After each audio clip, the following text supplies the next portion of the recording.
با سلام. امروز میخوایم با هم علت خودکشی زهره فکور صبور رو بررسی کنیم که با خودش ابهامات زیادی به همراه داشته. اگه از این سبک ویدیو خوشتون میاد ما رو سابسکرایب کنید و اگه روی دکمه زنگ فشار بدید به محض انتشار ویدیو از طرف ما مطلع میشید. وی ساعت 8 شب 10 اسفند در منزلش بر اثر مصرف قرص زیاد خودکشی میکنه و با وجود انتقال به بیمارستان و تلاش پزشکان 20 روز قبل از آغاز تولد 44 سالگیش چشم از جهان فرو میبنده. در پی انتشار این خبر و بهت و حیرت جامعه هنری، پستی از حمید فراهانی مجری تیوی پلاس منتشر شد که علت اصلی فوت زهره فکور رو حرفها و تهمت‌های امین فردین بر علیه اون میدونست.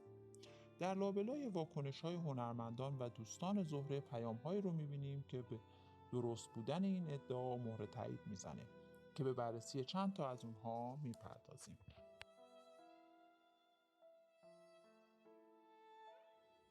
فلور نظری: زهره جانم، تو که گفتی درست شد، پس چرا همچین کاری کردی؟ تو رو خدا همدیگر رو قضاوت و اذیت نکنیم. نیوشا زیغمی: عذابش بماند بر باعثبانی این رفتن بی موقع. حیف این همه زیبایی. شهین تسلیمی: تو رو خدا اینقدر به بازیگرها تهمت. لیلا بروکات: من اعتقاد دارم دنیا بیرحم نیست. این بعضی از آدم‌ها هستند که با بیرحمی و قضاوت بیجا کاری میکنند که فرار رو به قرار ترجیح بدیم. سردار آزمون هم که به طور جدی امین فردین رو تهدید میکنه که به زودی تاوان میدی اخاذ مجازی.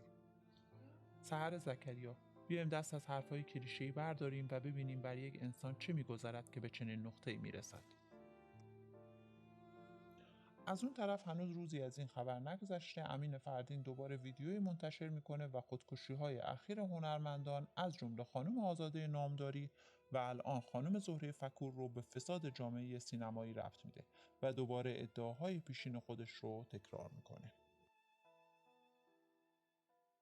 و در کنار هم قرار دادن تمامی این مسائل بیشتر به این قضیه مطمئن میشیم که چقدر حواشی ایجاد شده عرصه رو برای خانم زهره فکور صبور تنگ میکنه که از بودن کنار زمینی ها خسته میشه.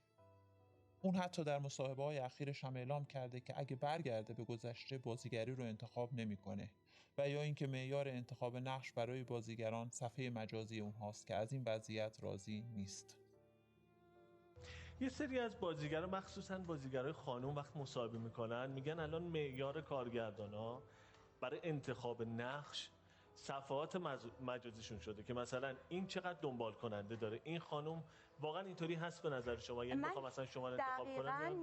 این 2 سال پیش بود یکی از دوستان به من زنگ زد، برگشت گفتش که خانم فکور چرا باز نمی‌کنی برای خودت یه صفحه؟ گفتم برای چی؟ گفت ببین تمام کارگردانان نگاه میکنن تو چند تا فالوور داری فلانه که انتخابت کنن. گفتم ببین اگه قرار باشه از روی این انتخاب بشم نمیخوام انتخاب بشم.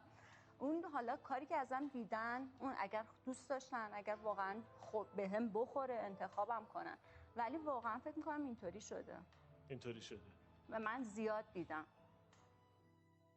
اون حتی تو مصاحبهش راجع به مرگش عنوان میکنه دوست داره مرگ آرومی داشته باشه. اولا اینکه سخت نمیرم چون دوست ندارم واقعا تو بستر بیماری و بیمارستان و یعنی واقعا میگم اگر قراره اصلا هم اینه نیستم که بگم من دوست دارم 100 سال زندگی کنم.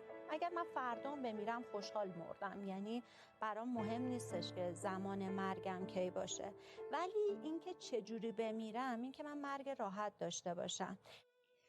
قضاوت راجع به این قضایا رو میسپریم به خود شما عزیزان. روح خانم زهره فکور صبور شاد.